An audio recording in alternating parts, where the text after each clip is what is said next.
See, it says we're live now. I'm so privileged and happy. Today we have the author of Qualified. Here's the book, Shari Dunn. Hopefully that's not reversed on your screen. And as always, with Will Fullwood, as we continue our conversations on race. So I'll just turn it over to Shari, and then we'll move over to Will. But go ahead and introduce yourself, and then we'll just get into it, and we'll solve all the problems of the world, as we say. Yeah. All right. Well, my name is Shari Dunn, and I am the author of Qualified. You see it behind me. It's a book about race in the workplace. Yeah, and about how we think of who's qualified. I run a Substack called Qualified at the Intersection, which is like at the intersection of race and media and politics and popular culture, whatever. And I've been on Substack for a year or so. In my day life, I'm a consultant. I work with companies and organizations trying to make them more equitable, work better, communicate better, and that kind of thing. Will, Very cool. Hi, everyone. Thanks for that, Sherry. It's really a privilege to be here with you. I've been a huge advocate and follower of your work, so thank you so much for what you're doing. So, everybody, my name is Will Fullwood. For those who don't know me, creator of the Contraband Wagon, where I'm changing the conversation on race. So, creating conversations on race, critical conversations that are necessary, and particularly at this moment in United States and world history, so that people can actually understand this problem that we're dealing with right now. I think the vast majority of us do not understand it, do not understand the depths of the evil that we're facing, and therefore, how can we come up with a solution if we don't understand it? So, my goal is to increase that level of understanding to a critical mass of people so that a solution can actually come to bear. Yeah, I'm glad to be here. oh, it's so wonderful. And I started reading your book this week, Sherry, and right away a story came to my mind that I think you'll appreciate, or maybe it'll enrage you. But it relates to Mhm, my wife, who is an immigrant from Peru. mhm, And we mhm, went through the process of getting her accredited so she could teach here in the United States. When they evaluated her degree, which was from a university in Peru, they determined she was qualified to teach English as a second language, but she wasn't qualified to teach Spanish, even though her degree was entire. And the reason is she took English classes, but she didn't take like a college Spanish class, even though all of the rest of her degree was in Spanish. I had to translate the degree from Spanish to English in order for her to get that accreditation. And this is one of those things I tell this to people, and they're just like, well, they shake their head. And I'm like, no, you got to understand that's our institutional racism. That's a deliberate uh, choice to prevent qualified people from having the positions they deserve in which they are qualified. And then mhm. we end up with people teaching Spanish who just don't know the language, and it's a Right. deliberate choice. So I thought I'd share that with Yeah, I don't know if you've gotten to the chapter in the book. There's a chapter about licensure and certifications usage in the United States, which I do you. want to make clear. I never mean to say that people shouldn't know what they're doing. That's not my point. But the way we came about licensure and certifications in the United States has everything to do with race and everything to do with trying to block out Black folks specifically from trades and other areas of employment where licensure is necessary. And then, one of the big things, which is in the medical field, the reason we have less Black doctors is they decertified all of the Black medical schools related to licensure. So licensure has been used as a weapon against people of color from its start. Which is not to say having certifications are bad, but it is to say we have to look at how licensure shows up. So it's interesting because it goes way back, the use of licensure to exclude. Will, I know Mm. you have comments on that too with the Oh, our yeah. I mean, example. I have my own stories, obviously, of being Black in the workplace, Mhm, but I mean, my questions of my qualifications go back, long before that, while I was just a young kid. I was a young, gifted kid, qualified gifted or whatever. And, but I was constantly being kind of barricaded from entering these kind of high level academic spaces that other kids who were kind of labeled like me were mhm, introduced to. And my parents had to advocate for me quite a lot. Just the same story as many other gifted Black students have to go through is that they need an advocate to help them get through some of these doors. So for me, it was "Oh, you got an 88 percentile on this mathematics test instead of a 92 percentile, which would have let you go into algebra early with the other Oh, yeah. so-called gifted kids." And my dad had to come and say, "No, this kid knows algebra. Like, you're gonna let him into this class." And eventually they agreed to give me a run in the class where I got 100% on every single assignment or higher. And so it started there. It continued into I'm a career educator. I taught high school, middle school, community college, special programs, all kinds of stuff for almost 20 years, just about 20 years. And yeah, my credentials are questioned the entire time. Despite the fact that I had excellent results that I could document, that I could explain, that I could show the numbers, the data was there, right? But I was still not being given, not being recognized for what I was bringing to the table. And in fact, I was at schools where Black teachers were being systematically fired and removed from their positions. And the only reason I survived was because I was doing too good a job, and they couldn't justify it really. Mhm. But I mean, they ended up making stuff up, as also happens. And the latest was at the community college where I taught at, one of the most prominent community colleges in the nation and in my state of North Carolina. And I was told that I wasn't qualified to teach a pre-calculus class that I had already taught within the same system at a different school. And they said it was the rules that prevented them from doing that, but I was under the same rules as I was when I was teaching the class previously.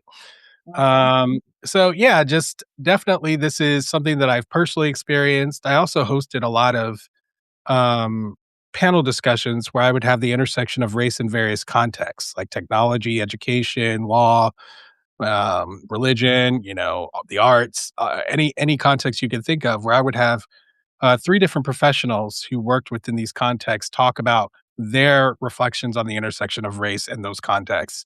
And the stories that would come out, once again, would show how certification, how qualification, how people were perceived would have an influence on their professional lives. And yeah, it's just something that's very personal to me and something that, um, if you're experiencing, I just want you to know you're not alone.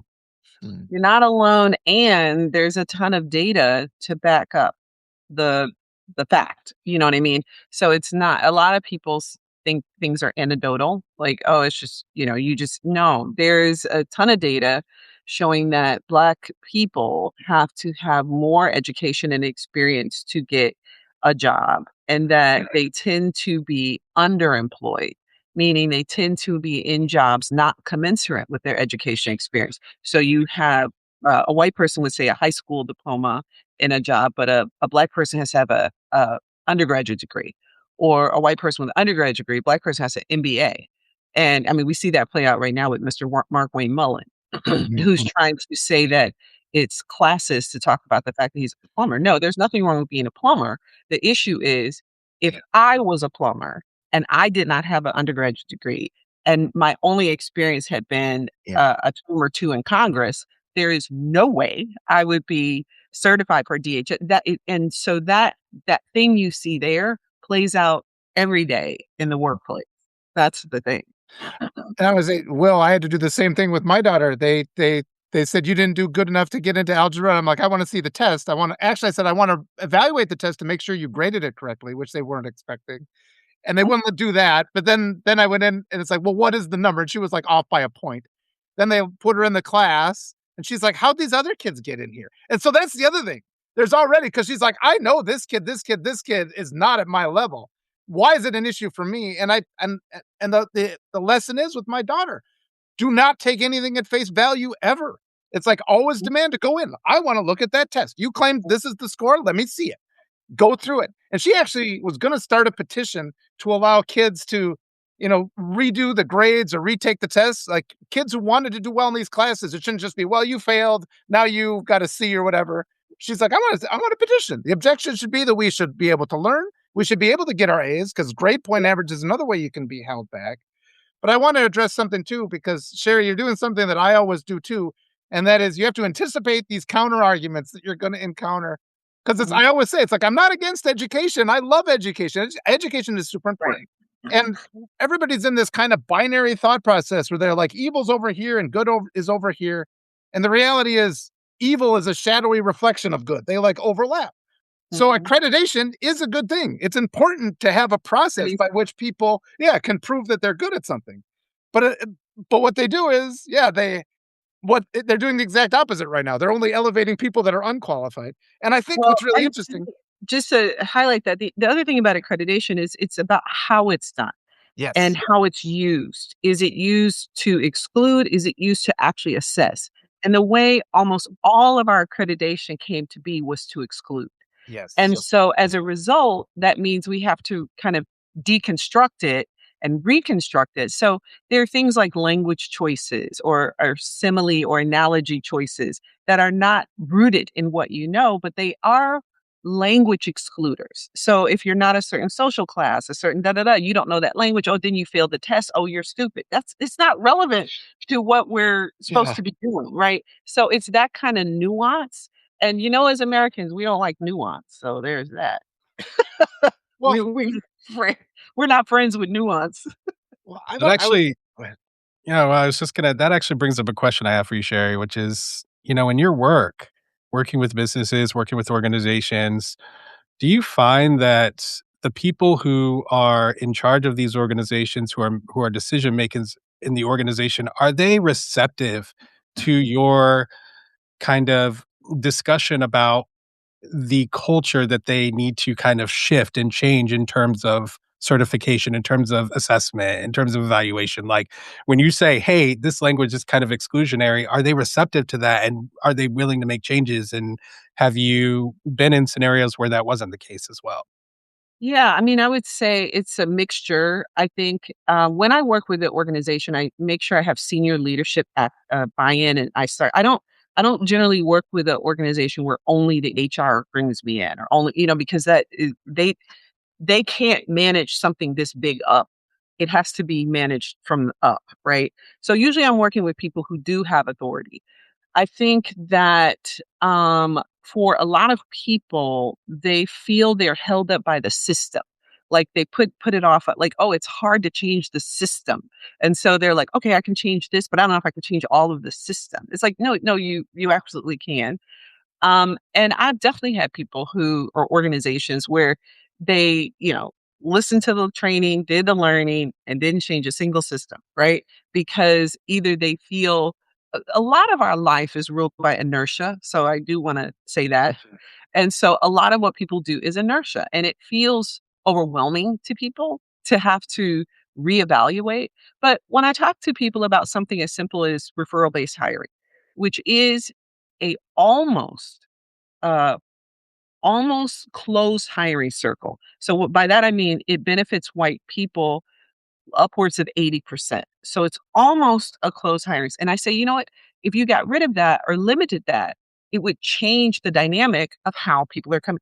Well, people, they listen, but it's what we've always done. And maybe we can make it more equitable, and it's like, no, you really can't. So it's a mixed bag is what I would say. Oh, this is making me think so much. And with Will, I've been kind of working on trying to deconstruct this white supremacist mindset. And because I grew up in a really rural conservative area, and it's like, In it's like, Wisconsin. yeah, well, where I was way up in the north, and it was a cabin. I grew up in a cabin my parents built, actually. Like Yeah. that's the level of rustic we were in. So, and it's just, I often say, it's like I only learned about compassion because of the negative space where it had been removed from my world. It's like this thing should exist. So it's been this long process. And I think I was listening to your podcast this morning. Yeah, you see this in this, white supremacy regime, which I call it. They just deliberately disregard the rules. Like rules are not to be applied to us. And I think that again it is good to do hard work and to learn things and to get accredited. But there's also among the people that devise that system to suppress certain groups, they don't hold themselves to that standard. Because I know growing up, I was always taught get around all these rules. Like it was inherent. It's inherently taught. Like, yeah, that's just foolishness. You don't even do that. And I went and got my accreditation anyway, just sort of like, well, I don't really need this, like defiantly, but it's like this has been a long road, Sherry, and it's like I want to be just Mhm. honest about where No, my I mind really is. appreciate this insight. So Well, so the idea that the rules don't apply in the grocery store, the dogs, or anything else, that's actually true. it's absolutely well, it's part of the authoritarian setup, like the Mhm. patriarchal model. I often said, like, my dad just couldn't be wrong. And like, even if we were going somewhere, if he took the wrong turn, we couldn't say anything, because you just can't allow him to be wrong. And we just have to like, huh, boy, you're trying to make comments to make him realize that he'd made a mistake and what like the stuff we have to go through. But yes, like the farmer ideology too is just like, well, this is the way we've always done it. Mhm. City folk are going to tell us how to do, just get around that. And there is this huge ideology, but then this huge ideology about how we don't need the accreditation. But then the second it's a job and they can use the accreditation to prevent somebody from being hired that they don't like, instantly they're staunch defenders of it. So, Mhm.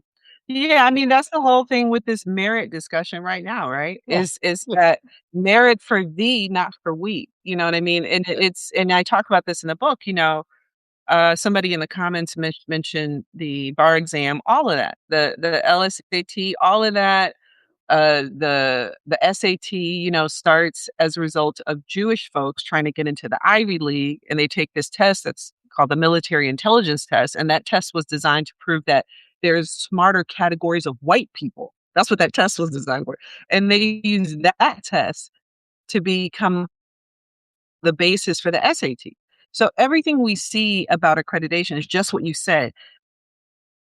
The in group is in.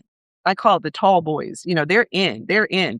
And then they start building higher walls for everybody else. So there's never, the idea that the United States ever had a merit based system is a fairy tale.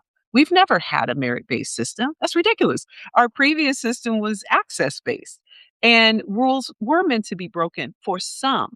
But for others, so you talk about, growing up and people saying, okay, how do you bend the rules? I can promise you, as a Black person, you grow up and you are told, how do you follow the rules? How do and even in doing all the rules, you still get in trouble. Yeah. You know what I mean? So that's that kind of thing. And William, right? Yeah, William, that's yeah. right. Um, in the book, I write about this Black man who was a professor or teacher at elite universities. Not, I'm sorry, elite secondary schools. No, primary schools Mm. in the East Coast. So with rich kids, right? In like high school. And how he was an expert in his curriculum, but the white teachers wouldn't accept him giving their in-service training. So he had to get a white person to give his in-service training. So you might be familiar with that. Oh, yeah. I mean, Liz, my expertise has never been respected anywhere I've ever gone, Like, I mean, so I mean, that's the entirety of my professional experience. Like even people who place me on panels would like come up to me after and be like, "Oh my God, I can't believe how good you did." I'm like, "Then why did you put me up here?" Or like I mean, it's literally been my entire life. I'm also a lawyer. I went through law school, like I experienced I I have never experienced what it's like to have someone look at me the way that I actually am, to be honest, professionally. Mhm. Yeah, So it's just wild to be a lawyer, a teacher, educator, and then have somebody say, "I'm so amazed, honey. You should be amazed if I mess it up." right. Like, I mean, it boggles my mind, and it's not just professionally either. Like, I mean, it's personally too. Like, the way that you are perceived, it has a huge outsized impact on your life experience, and for me personally, I was never able to get ahead really, and nobody could actually tell me how to get ahead either, like Mhm. the racialized white colleagues who I was, working with, office mates with, in the same department with or stuff, we would have discussions about this, right? Because, I have a big mouth and I don't shut up. So I would talk about it openly and I would be like, hey, this is going on. And there were all kinds of excuses made, all kinds of little um, suggestions made that never worked, right? And, ultimately for my last office mate at my last job, finally, like, near the end of my time with them, I was like, "Hey, like, all of this has happened. You've been here seeing all of this for years, like you have some kind of explanation or way that I can overcome this. And finally, after a lot of pushing, she was like, no, I don't know. And I'm like, neither do I. And I'm like, that is probably the first honest exchange that we've had, because in the past, Mhm. it was like, oh, try this, try that. Things that, maybe worked for you, but they're not working for me. And you see that. You see it openly. I'm telling you all the stories. I'm telling you Yeah. every single thing that's happening. I'm not doing anything differently, but the different outcome is happening. So, yeah, just even getting people to reflect on that reality is extremely difficult. And one other thing that I want to add before I end here is you had mentioned something about excuse me, sorry. Uh anecdotal evidence, sorry. Mhm. Anecdotal evidence. It is one of the most frustrating things as a mathematics instructor, to understand how people have interpreted the idea of anecdotal evidence, Mhm. and as a lawyer too. Anecdotal evidence, it's just like any evidence, it's all about how you interpret it and how you and what conclusions you draw on its basis. So, what conclusions you can draw from anecdotal evidence span from nothing to something that actually does inform you about the entire world. So, Mhm. like, it is possible, and I just wanna put that out there because that whole idea that you can't rely on anecdotal evidence is like a psyop, basically, that was, like, Yeah, implanted into our it's narratives. definitely part of we were just talking about this, about the way white supremacy operates. It's part of a white supremacist narrative. It's another way of disproving, and it's why the EEOC, has gone against race race based discrimination based on the what is the term that I've lost, a compilation of factors to look at race-based discrimination. They say, "Oh, you can't do that anymore." Because because they can say, "Well, it doesn't meet this scientific numbers thing or whatever, so we don't have to investigate it." So it is the way that white supremacy devalues the story that is your life, you know? I just wanna say real quick too, Sherry, I appreciate if anytime that you have a question, like, from somebody who is indoctrinated in, like, this really extreme conservative mindset, just throw it my way because it's really useful to me. I try to unpack it. I mean, this has been a long journey. I left the country at 26 and I lived in South America. Like, I found it was really useful to immerse yourself in a foreign language to kind of reprogram yourself. I am with Will in this last couple of years. I've been trying to model like how they think. And one of the things I think we see among white supremacy groups is they are just so indoctrinated to not see a solution. So even like the situation, the scenario you guys are mentioning, say, why don't we try this? It's they hit something in their brains. They just can't see it, and it's just sort of like I like an example I often mention, we have one of the top, causes of kids, adolescents to die is, well, there's guns and there's car accidents, and it's like, at some point, we should regulate our guns, and we should also consider raising the driving age to 18. You can't even start that conversation with people, it's just like, clearly their minds aren't developed, they're not I know what from when I was 16, I shouldn't have been driving.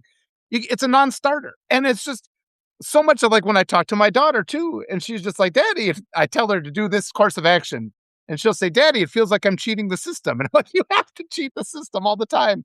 But I think the trick is like in these situations, these scenarios, we have to overcome that programming that makes people uh, accept the false parameters of this abusive reality that we're all subjected to.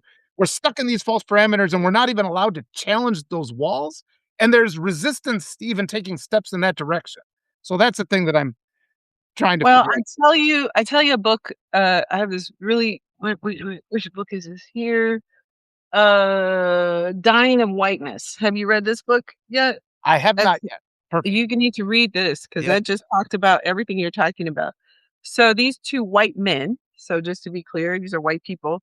They wrote this book called Dying of Whiteness, and it really explains some of what you just talked about why white people look at guns, healthcare, and drugs, and still turn away. And there was one story in this book where they were talking to this white man who had some illnesses about Obamacare at the time.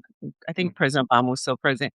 And he said he'd rather die than accept assistance from Obamacare. And he's in the grave today. Yeah, He, yeah. so it's kind of hard to get somebody who's willing to dig a hole and get in it rather than take help. But I think for me, one of the ways I try to approach this, because I do a lot of work with white people actually, um, is I try to demystify something. So, for instance, the reason the reason we don't have universal health care in the United States is related to race. Full stop. There was an attempt to do universal health care, and universal health care was rejected by Southern Democrats, um, uh, because they did not want to have Black people at the hospital, and they didn't want to extend the benefits. So what that means is that millions of white people over the last 80 years that we would have had universal health care, because Harry Truman, who tried to do this, it's about 80 years ago, have died because of race. So white people either think race doesn't impact them or they're benefited from it.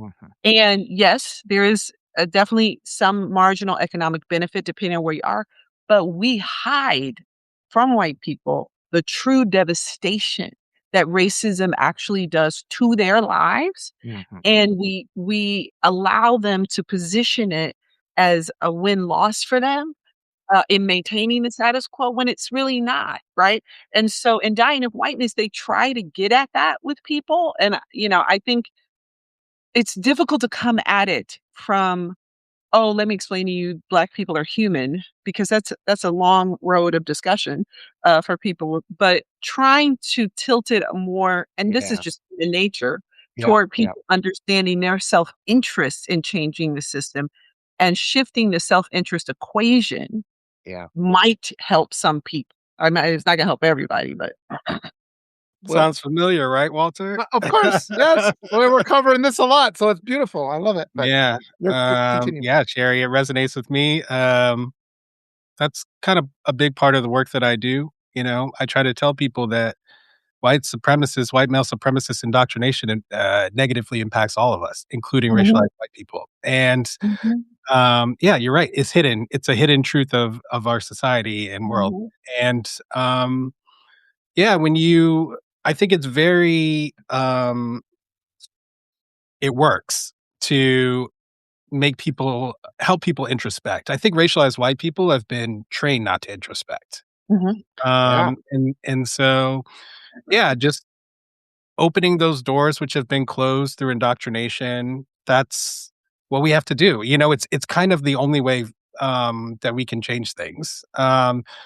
People try to do it in various ways, writing books, right? Dying of Whiteness or whatever else, by doing TikToks or social media, or whatever else, these live streams, right? For me, um, I really want to get more aggressive about it, create live spaces where people can actually have these discussions. And that's the whole entire point of the gathering. It has to be a priority because if the indoctrination has nothing to hold on to, nothing to manipulate people into believing certain things about themselves, about their world that will help them reinforce the system of white male supremacy, then the system loses its power. It's the only thing that we know for sure can actually diminish the power of this system. I don't know anything else that actually can. So this is why I focus on deconditioning people from the indoctrination because I think that it's the most powerful thing that we can possibly do to damage the system itself.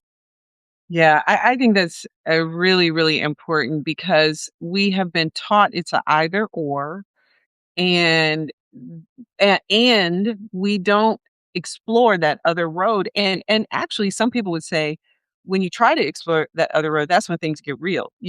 When you look at MLK doing the Poor People's March and da da da, that's some people argue that's when it was a bridge too far. Like You have black people complaining about, but when you have white people like, wait a minute, why am I poor? Why don't I have health insurance? What is going on? That's when the system goes really bananas at you, because that's the greatest danger to the system. You know what I mean? So yeah, that's really great.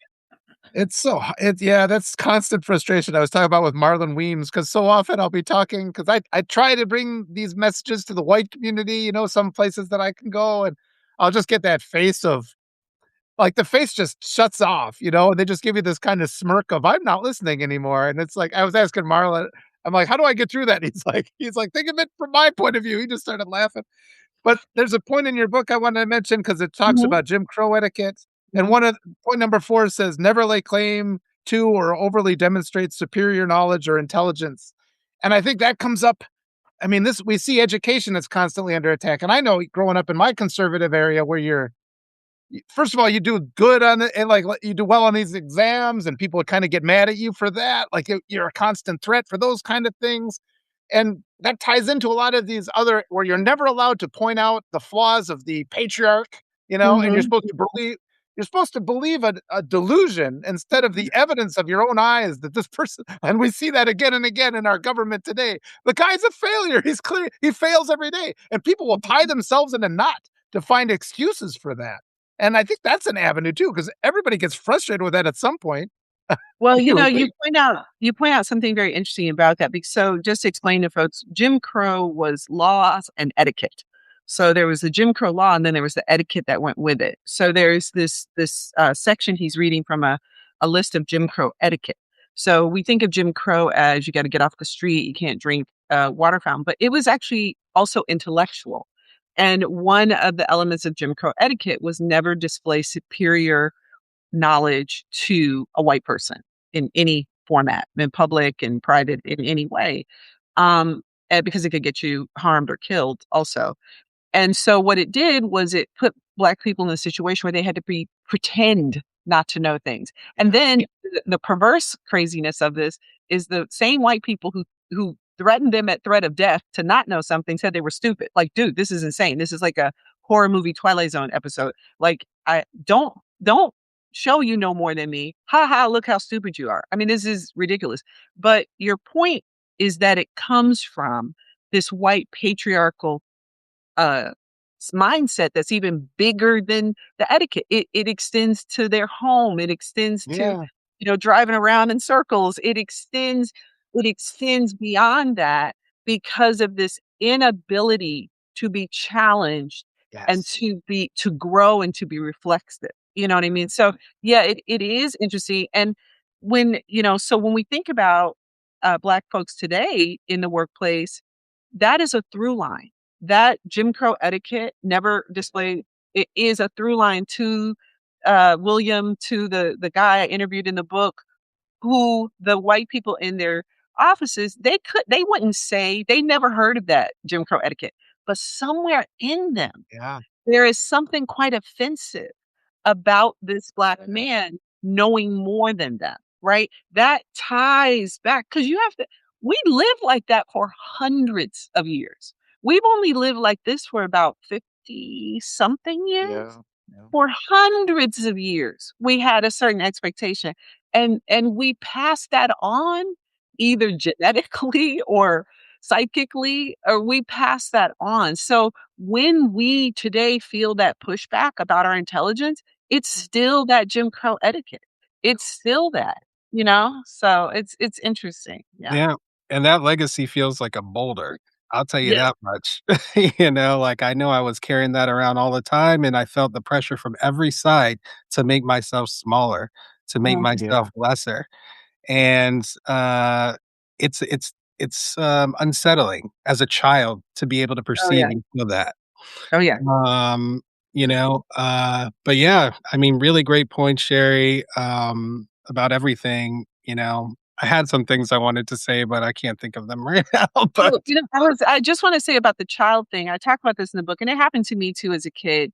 I liked words, so I was really into words, and my mom got me an encyclopedia to read, a set of encyclopedia, and I was in maybe fifth grade. I don't remember, but not seventh, like fifth or fifth grade maybe. And I knew the words, and I was talking to some other kid, and I don't even remember what the word was, but I had a very strong vocabulary as a kid. And a white male teacher heard me talking to another kid, and he said, "You shouldn't use words you don't understand." Ah, God. Now, he had no idea whether I understood the word or not because he didn't ask me. He could have said, "Wow, that's a big word. Do you know the meaning of that?" And then I would have proudly said, and he could have said, "Good job." But no, his assumption was, "You don't know." And I talk about this in the book, but I call it competency checking is Yeah. the method. But it starts early for Black children, Yeah. very early, with people questioning you, and then you know something's wrong with the Yeah. question. You know that this doesn't seem right, but you're not sure why you're being questioned, but you know something's wrong about it. And someone in the comments said authoritarianism Mhm. requires what Not was it? challenging. Not challenging the authority. Yeah. And I think it does roll all the way back to that, right? That it requires that you not challenge it. So whether you be a woman, whether you be a child, whether you be enslaved, wherever you are in the system, Yeah. you are never to challenge the patriarchy that's incompetent because it's never been it should never be challenged, right? So Yeah. it's And very many of the people who are in positions of authority, they know that that is Yeah. how the system is operating, and they are sometimes, oftentimes, I would say, intentionally making use of the systemic mechanisms in order to lord themselves over people, Yeah. diminish right. people, you know?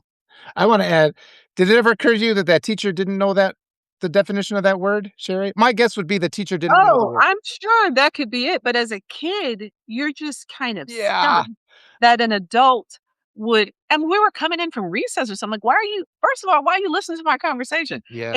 And, and to interject to undermine, you know? Yeah. And then that's when I go to research because there's a lot of research showing that when Black children in school try to raise their hand or showcase their intelligence, they actually Yeah. get called disruptive. But the researchers, were in a classroom looking, and when white children do the exact same thing, they don't get the thing. So the Black children see that, and so they keep trying, and they keep getting in more trouble. So you have adults doing this to children early on in their, education career. I wanna mention too, just the idea of don't talk back to your boss. That doesn't make any sense, it's like if Mhm. your boss says something that's and that I think stems from this whole idea.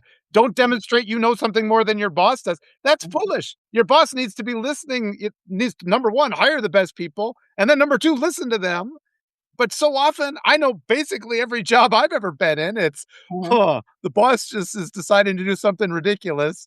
I have to come up with a way to make the boss not do that and then to also think it's his idea, and to protect his ego. And it's like you have to put all this effort, when if the guy would just practice accountability and listen to people who knew better, we'd have that would be a better use of our resources, I think, rather than, you know, So that's rooted in the fact that all of our modern workplace is rooted in something called the great man theory of leadership, right? And the great man theory of leadership is authoritarian patriarchal, which is the Nike logo, just do it, right? I'm the boss, you just do it. Mhm. I said so. And they think it goes back their perception of Rome or whatever, their perception of this world where emperor is and so a lot of our modern office leadership is structured that way. And when I coach organizations, when I talk about this, I talk about shifting to the leader as a learner model. Yeah. And the leader should be the number one learner, not the great man. Because the problem with the great man theory of leadership is just what you're saying. It's ineffective. They don't know what they're talking about. They're not open, and other people can't adopt it. When women try to adopt it, they get pushback. Black folks for sure cannot adopt it. When they try to adopt the ways great man leadership, but we can all step into the leader as a learner model. And if the leader lets go of the great man theory, I know everything. Whose baby is that? Here's $10. If the leader can say, you know what, that's an interesting question. I'd like to know more. That helps. And I've talked about that I did a keynote for a group of managers and at least one white guy came up to me. He's like, I really like that because it's a lot of pressure and I don't know everything. I Yeah. actually think you're putting pressure on Yes. people. Oh. I love that. I love that. Yeah, I mean, it reminds me of a lot of teachers that I've mentored through the years, and what I try to tell them, the teacher has to be the number one learner. Absolutely. Mhm. Like you're not in front of the classroom because you were anointed and knighted and and given this domain that is now yours. It's you have to step into there thinking that you're going to learn just as much from your students as they're going to learn from Yeah. you, maybe even more. And that's the way that I've taught, that's the way that I've mentored other teachers to teach, and it just makes for a better learning and teaching experience for everyone, just a better environment. And that's exactly explicitly what people don't want us to create. People in charge of education across the nation, Yes. people in charge of policy, people in charge of curriculum. It's at this point, I think it's transparently obvious that they're objectively trying to make sure that we don't create that kind of universally beneficial environment for students and teachers. So yeah. Anyways, go ahead, Walter. Yeah, I mean, I just wanted to say, I adopted that when I was in Peru, and I would always tell that to my students. And you're just like, I'm learning as much as you are along the way. But then when I came back to the United States, when I was getting accredited, I I got so much pressure from the institution. They're like, if you're not authoritarian, it's going to make it impossible. Like this is during my student teaching. It's when I take back over, they're going to be all unruly, and it'll be your fault. And so just it was it was so strange to me because I could see the second you're real, it's like I think this is really interesting with kids because, and this is one of my big hopes for the future because kids know when they're being lied to. And as a teacher, if you don't even have to start speaking real. If you just make resolve in your heart, it's like the next thing I say will be the truth. The kids notice that. They notice the change in your demeanor, the way you shift, the way you stand, and they instantly all settle down. They just feel that like Will says, the importance of these live gatherings. There's an energy that comes. And if you're just like, I'm going to tell you the truth, and then, but even when I'm talking to these students, we're engaging together and say, I'm on your level. I'm not. And like you said, Sherry, it takes away the pressure of having to always be right because then you have to cover up your mistakes. Nobody saw those mistakes, which is, Mhm. that's not healthy. But even doing that, when you see the students get better grades, be more respectful of the Mhm. class, even then I was getting marked down from my class management because they were beholden to this idea of this model of the Mhm. authority. So that's just Mhm. so, give me some insight. I'm sure you have some. No, I mean that's our system. Our system is that, and if we want to talk about systems change, these are how you change systems. So even the servant leader creeps me out. I don't like that language. It's there's something creepy about it for me. But I like the leader as learner because that is the model. They should be the most learners. They should be the biggest learners, the most open to Mhm. learners because they're the ones who are supposed to be leading. So they have to learn and take in all this information and they have to be able to receive that knowledge. And the fact that we can't, I was watching something about the women who entered NASA and Yeah. in the early days. Hidden figures. And there were some things that NASA was doing that were totally wrong. And it wasn't working. And it was after these women came in that they started to see because you're open to how different people are seeing the same problem, right? Yeah. But part of this is rooted, I think, in the fear, especially for white people in this country, that well, a couple of fears. One is that that if they're challenged on a fair playing field, they're not going to win. Yes. So Mhm. consequently, you got to keep the playing field altered. Number two, if they're challenged and don't win, that black people specifically and other people of color are going to do to them what was done to them, which I really do think white people overestimate the interest black people have in that. Most white people truly, truly want to mind their business, live their life, Yeah. and Yeah. things. And then the third thing is that it's going to be a net loss.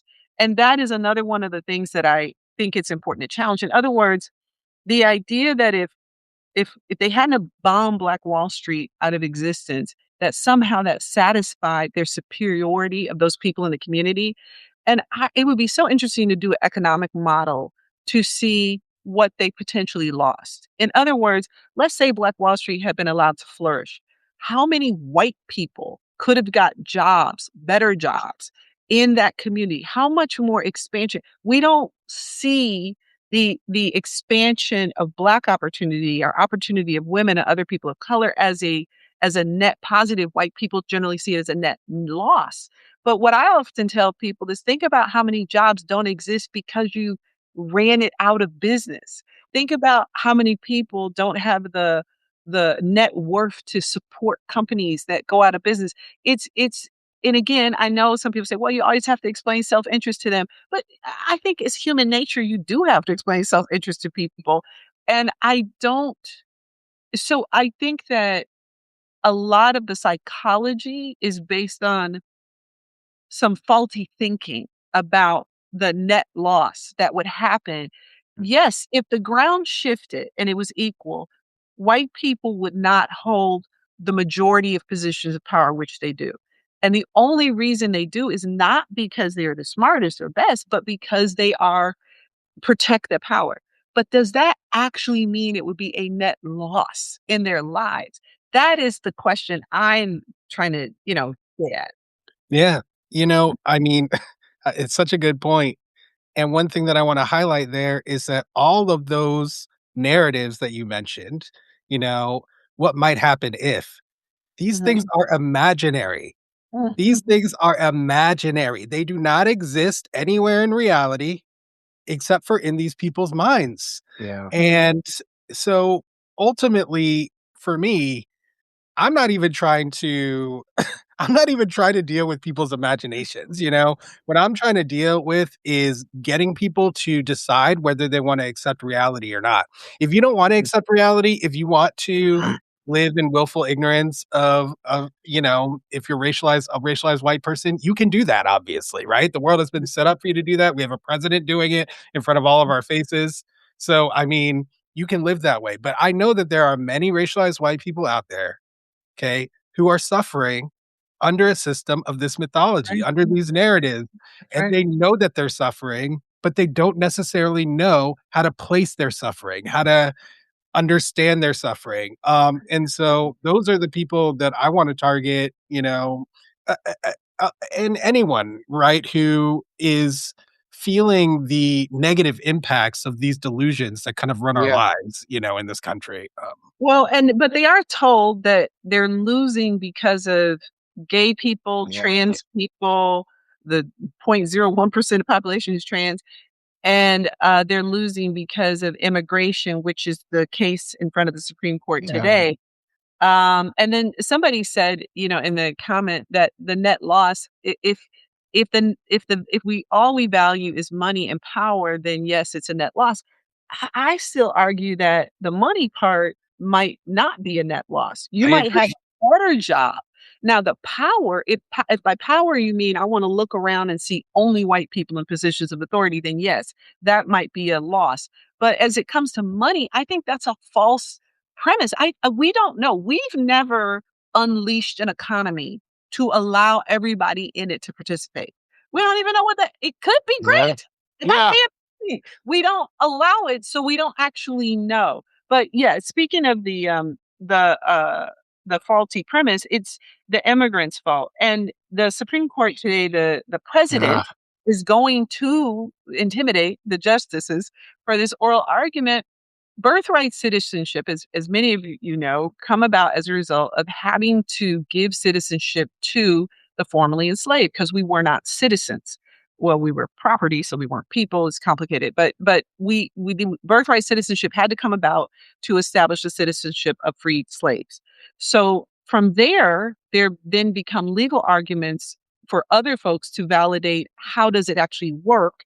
And the I think Wong was the case of an Asian man who sued regarding birthright citizenship, and that's the case they're going to the court to try to overturn. This is well over 100 some years of yeah.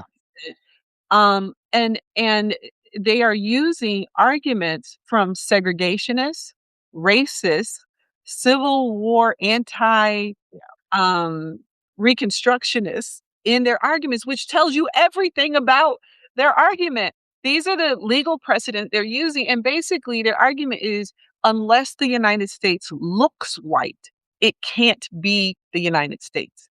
The United States, unless it is predominantly white, run by white people, is not the United States. That is the argument they are bringing to the Supreme Court today. You know? Yeah. And this I is an international argument. Okay, you can go around the world, you can see other people say, "Oh, this isn't the Britain that I know," you know, like, it's all over the place. My issue with that, and it's I just reposted an article I wrote a year ago because what this does, this executive order, it strips the protection of citizenship from a whole generation of children. And, this is in the era of the Epstein files. And it's been really frustrating to me because I was writing this a year ago, trying to talk to representatives saying, you have to have the messaging from the other side. They're vulnerable right now. The Epstein files makes them very vulnerable. And if this regime is putting so much effort into stripping protections, the protection of citizenship from, yeah, all these children. That's a thing that is, well, just, and like, again, just being self serving or working in your best interest. This is a way to win elections. Accuse them of that. Let's not, and then we keep defaulting to that kind of decorum argument where it's like, well, let's leave out the fact that he's a felon and that he's done all these heinous things. And then we lose the election and we blame, who do they blame? They always blame the voters, and then they don't protect our voting rights either. So, yeah, it's frustrating to me. I think the citizenship thing too, though, is about the threat for all of us, right? Because if you start screwing around with birthright citizenship, Yes. that means that if you go and have a baby in another country, so in Milwaukee, we had I think he's still there, the Bucks, Giannis, Yep. the basketball player, Yep. when he was being recruited, it was very difficult because he didn't have a citizenship anywhere because his home country, which I think is Nigeria, does not have birthright citizenship. And he was in Greece, which would not grant his family citizenship. So he didn't have any documents to travel Yeah. to get to the United States. And so the goal, yes, they say it's about this immigration, but it's also based on the cases they're using. They are still mad that citizenship was granted to the descendants of the Yeah. enslaved. That is really the bottom line here. And to the extent that you start making it flexible, you start picking and choosing who gets citizenship. Yeah. And Yep. that's their goal. And Yep. to tinker it toward whiteness, to make sure the majority of people who have that citizenship are white. That is ultimately, and I don't know, they just should, I mean, they are basically saying that. I mean, Yep. they should. That's Yeah. and so it's really about that. And then from there, as you say, the assumption is if I can do that, then these white people are going to consistently vote for us and vote in the way we want. But that may not be true. And that is why, people say, oh, the No Kings rally. I think the No Kings rally matter. I think it matters that millions of white people mobilize because that is the monkey wrench in the machine. Because they don't expect me to behave, but ill-behaved white people is in fact the monkey wrench in the machine. So the assumption is if we can tinker with the citizenship, we can set it up that we'll only have white people and then they'll do what we say. But can they really count on that? I don't Yeah. know. History doesn't say so. Yeah, well, it's been working relatively, there are some sacrifices that they are willing to make, you know what I mean? Like, Yes. they don't need to win it all, they don't need to win every battle. Oh, these people have been playing the long game, right? Like, they've been Yeah. working on Mhm. this for decades. So, Yeah. but yeah, I think really good points. You know, I wrote in the past that Donald Trump is the shiniest beacon to white supremacy that I've ever witnessed, in my life. Mhm. Like somebody just so repulsive and just completely lacking any kind of morals or value of human life. Yeah, I mean, it's just and a truly incompetent and Yeah. unintelligent person as well. And it's just wild to me that and now a likely pedophile and possibly murderer, and so I'm just like I just it just boggles my mind to be alive in this time and to watch this and just to watch everyone's Yeah. reaction to it as well. Like it's shameful and so on so many different levels. I think that the fact that he can even bring this Yeah. the Yeah. fact that this case can even be brought, Mhm. is disturbing, and it really should make us question the rule of law and the role it has played in the history of this country, you know? And what role it's gonna play in our future. I really don't know the answer to that, you know, like, Well, but it's not a pretty picture. to your point, the fact that the Supreme Court heard it is the offensive part. The Yes. Supreme Court should have kicked it back and said, As they do to "The most lower cases. the lower court decision prevails. I'm not interested in this Yeah. nonsense."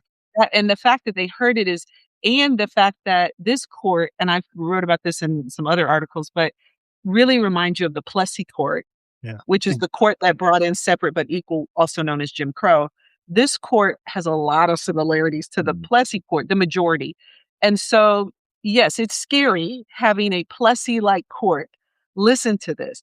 And as someone in the comments said something so interesting, it could also mean they go backwards multiple generations to see if Yeah. any of a person's ancestors was not a legal citizenship. Who knows? Because they Yeah. do whatever they want to do. Exactly. They'll do whatever it is that they want to get the outcome that they want. They'll kill whoever they want. They'll Yeah. manipulate the law to whatever they want. And at some point, we have to acknowledge that. I think it's too many Americans are still fearful of that reality, but it's our reality, y'all. Yep. It's Yep. real. This is like these people are not going to stop because we're scared of what they're doing. You know, like they're only going to stop if someone stops them. And in order to stop them, we have to overpower them. And in order to overpower them, we have to recognize what at least they believe their power is and how they're using it, you know? I just want to emphasize too, it's like it's an ideology based on denial of reality. So I mean, rule of law we have to restore too, but everything they're doing is destined to collapse. I mean, and you read Reconstruction in Black America, and it's like the South was collapsing prior to the Civil War.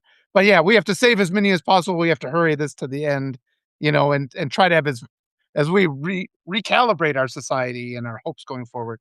Well, I will say this, my biggest request for us is to throw everything that came before away. If we ever get out of this Oh mess, gosh, yes. I think we have to take a lesson from this mess, which Yes. is nothing everything's on the table. And if everything's on the table, then we need to put everything on the table. We should not go back to what we had. People say, "Oh, we have to go back." Screw that. We go forward. We go forward with the fact that there are certain things. It turns out we can knock down part of the White House. Who knew? We can do whatever we want, and we should use that for our purposes toward a better society. So Very well said. Shari, I could keep you here all day. I know you're a busy person. I love talking to you. This has been wonderful. Anytime you want to get together and talk, there's other people I'd love for you to meet.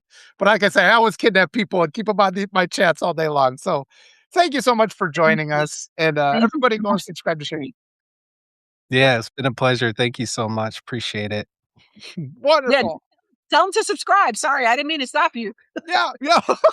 Yes, please go and subscribe to Shari, become a paid supporter. Get her book. And everybody, I promise you, if you get her book and you read it and you write a review and you publish that review on Substack, I'll repost that review for you. We'll have a talk about the book. So let's get these kind of comments out there. Let's create a better space for these kind of conversations. I hope you come back and talk to me. You can talk to me any day. Send me anytime you want to talk, Shari. I will be there. I will love it. So thank you. All All right. right. Thank you both. Thank you so much. Have a Bye-bye. great day. Time, guys. Bye-bye.